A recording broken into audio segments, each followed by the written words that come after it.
Bonjour, bienvenue sur Mon Financier. La consolidation s'accentue sur les marchés financiers alors que la séance s'annonçait plutôt calme. Paris abandonne donc un peu plus de 1% à 4423 points.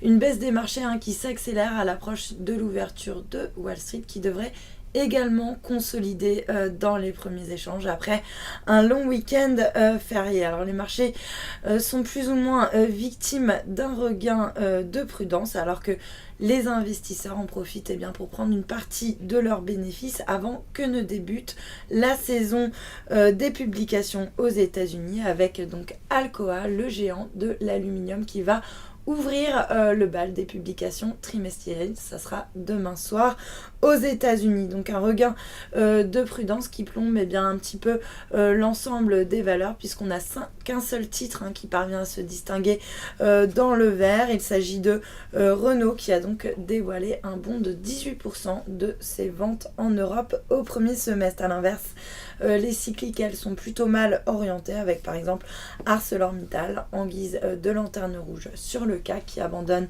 un peu plus de 2,5%. À noter quand même sur le SBF 120 que Vallourec se distingue porté par une note de Bank of America Merrill Lynch qui passe à acheter sur le dossier. Et puis sur le marché d'échange, le yen lui profite du regain d'aversion au risque pour se renforcer donc face aux principales devises.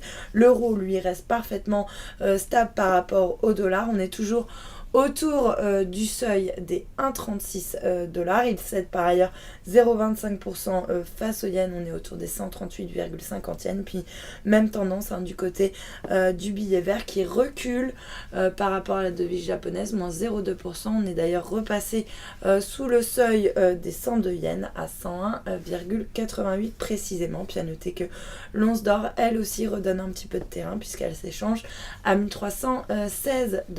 L'once. Voilà pour ce point marché. Restez avec nous. Très bonne journée.